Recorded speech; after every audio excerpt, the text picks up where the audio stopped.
देवेंद्र फडणवीस काय करतात आहे तर भारतीय जनता पक्षासाठी खस्ता खाणाऱ्या सर्व लोकांना ते बाजूला सारत आहेत, सर्व ज्येष्ठांना बाजूला सारत आहेत, सर्व श्रेष्ठांना बाजूला सारत आहेत। आज नितीन गडकरी साहेबांपासून जो किस्सा सुरू होतो तो गोपीनाथराव मुंडे, देवेंद्र फडणवीस आणि प्रमोद महाजनांची कन्या यांच्यापर्यंत येऊन सर्वांपर्यंत हा थांबत नाही। तर विलासराव देशमुखांचं नाव पुसायचं म्हणत असताना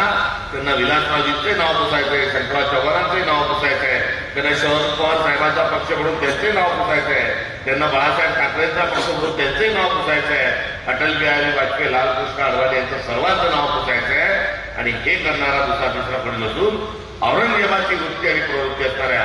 देवेंद्र फडणवीस हे काम आणि हे कार्य करतात। त्यामुळे देवेंद्र फडणवीस हे शहाजाला जसं चढलं तसं वडीलधाऱ्यांना चढण्याचं आणि त्यांना अटक करण्याचं, नजरगत करण्याचं, घरी बसवण्याचं काम करतात। अजून काय करतात आहे तर औरंगजेबाने त्याचा सख्खा भाऊ धाराशिव का याची मुंडी कापून टाकली, पूर्ण दिल्लीभर मुंडीची आहे तिची मिरवणूक काढली, धड एकीकडे काढलं, शरीर एकीकडे काढलं आणि स्वतःच्या सख्ख्या भावाला त्यांनी सोडलं नाही। देवेंद्र फडणवीस हे देखील स्वतःच्या पक्षातील त्यांच्या असणाऱ्या गुरूंना आणि त्यांच्या असणाऱ्या सहकाऱ्यांना ते सोडत नाही आणि सोबतच भारताच्या सामाजिक सलोखात सर्व जाती धर्मांनी एकत्र राहण्याचा जो महाराष्ट्राचा जो बाणा आहे हा भाऊ देखील जो